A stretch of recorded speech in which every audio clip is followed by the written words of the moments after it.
Hello, everybody. Welcome back to our Freeform Friday on our Geezerology channel. Bob is here this week to review the new album by Joe Bonamassa titled Time Clocks. This was an album that was released on October 29th, a couple of weeks ago.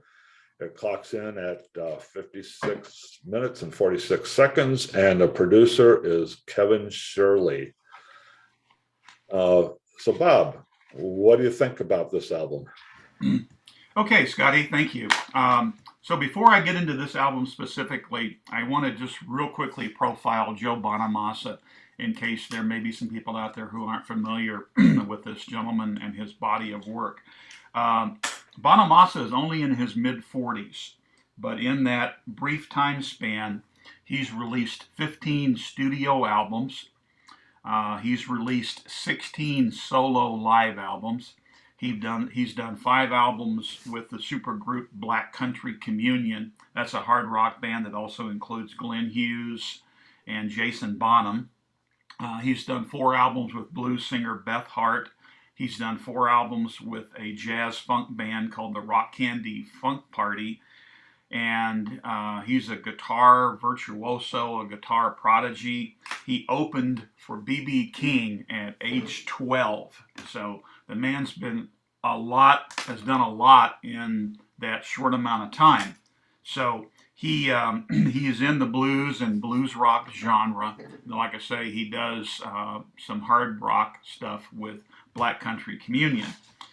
With Time Clocks, Bonamassa continues in that blues and blues rock category.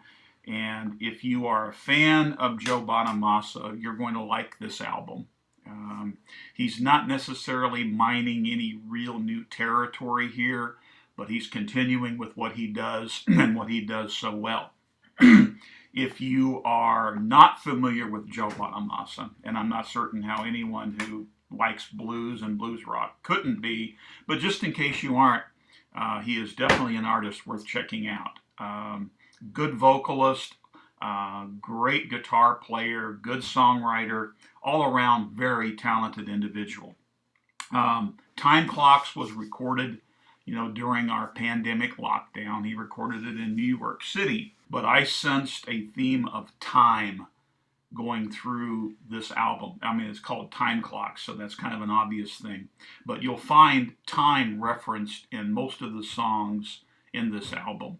And he mines typical blues territory, a lot of songs about relationships, how they've fallen apart, an unfaithful woman, which is typical, topics for blues songs. He does them well. He brings fluid guitar lines, soulful vocals. So while this may be familiar territory for blues fans, he does it well enough that it's not necessarily cliched. And I like blues. One of my problems with blues music, though, is the real straightforward hardcore blues. To me, too much of it is not a good thing. And it starts to get kind of repetitious, like Robert Cray. I really like Robert Cray as an artist, but if you listen to a Robert Cray album, after a while, every song sounds like the one he just did. Bonamassa manages to put enough variety in here that we don't fall into that rut. The first single off the album is a song called Notches, and he co-wrote that with a gentleman from Blackberry Smoke. It's the first single off the album. It's an autobiographical song. He sings about his years of touring on the road, kind of his philosophy of life. It's got lines, I've been all the way around the world, time and back again or two. That road leads me home, back to the blues. The third song on the album, because the first cut on the album is an instrumental intro. Third song, The Heart That Never Waits. It's got a driving blues guitar beat. It's about damages from a bad relationship. Oh, I know you and that vengeful woman inside wore out my welcome. I knew when to step aside. Time is the healer that rescued me. So again, we've got that time theme coming up in this song. The song Time Clocks, he slows his tempo down. It's a song about life's regrets. And he has a line in there, I was never a good puncher of time clocks. It's about the lyrics, it's about the life of a man, a victim time and time again, hard as hell to get up in the morning. And there's something ironic about the blues. The blues covers the trials and travels of life, the things that you experience, the things you have to endure. While blues most often chronicles the things you're going through, it winds up being oddly uplifting, at least to me. And so while a lot of these songs deal with tribulations and everything, in the end, they're kind of ultimately uplifting. Question and Answers goes deep into blues territory. It's a song about an unfaithful woman. Again, this is typical fare for a blues song, not necessarily revelatory, but he does the song with style. Why do you have to be so cruel? Had to be someone in your past. It ain't me, and if I didn't love you, I wouldn't ask. Again, there's a time thing in here where he deals about the stuff that's happened in the past. In the song Mind's Eye, he slows the tempo down. Once again, it's a song about a failing relationship between a man and a woman and the passage of time. Curtain Call is a rock-oriented album. I detected a little bit of Led Zeppelin influence in here. It also is reminiscent of his work with Black Country Communion, where they get into more hard rock stuff. Again, time is in this song because I've never been the type to seize the moments. I'm too late. He segues into a different little bit of genre with a song called The Loyal Kind. And to me, it has a touch of Renaissance type music in it. Some lilting guitar work. And again, time is in here. I won't be around next time. Oh, I've played around with those tumbling dice. And then he asks, his lover, will you be the loyal kind?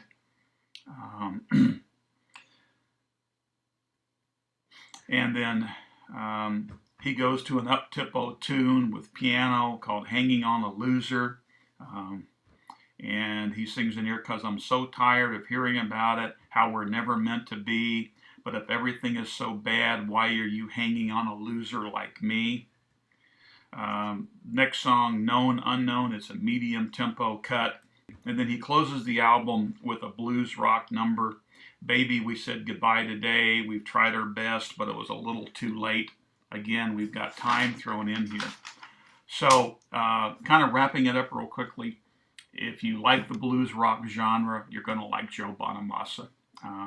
Again, I don't think he's necessarily mining any new territory here, but he shows that brilliant guitar work. He shows what he's competent and capable of doing, and I enjoyed the album. I thought back about all the other material he's done, and there's such an incredible body of work that I was having a problem being able to compare this to some of the other stuff he's done. I've got a bunch of his CDs in my collection, and I just didn't have the time to go back and re-listen to every one of them. I did listen a little bit. There's one out there called Dust Bowl that I really like. And this is kind of different from Dust Bowl. Dust Bowl is a little bit more blues oriented. This one has got, like I say, some different musical styles to it. He's got some hard rock in here. He's got some acoustic stuff. He varies the tempo on some of the songs. So there's some variety to this. It's certainly not boring. I enjoyed it. Thank you, sir. I just wanted to point out that, his debut album came in 2000. So, he would have been, around 23 years old when he did his first one. So, so he's done quite a bit in the last 20 years. Almost an album a year, not quite, but just studio album, but counting all of his collaborations, he cranks them out. He certainly does. Very prolific. Yeah. Okay, Bob. Well, thanks for that. You're welcome, Scotty. Time Clocks is available. I know it's on the streaming services, and it's been released on vinyl and CD. So you can find it on Amazon or wherever it is that you buy your music on all the streaming services. So give it a listen and let us know in the comments what you think of it. Do you agree with Bob? Do you disagree with Bob? What do you think? Let us know. Okay, thanks for listening, everybody. We'll be back next week with another Freeform Friday, another review, and we'll be here on Wednesday with the Wednesday Spotlight, where we do mostly album reviews with a roundtable panel discussion with Dee and sometimes Marissa. So thanks for joining us, everybody. So long. All right, take care.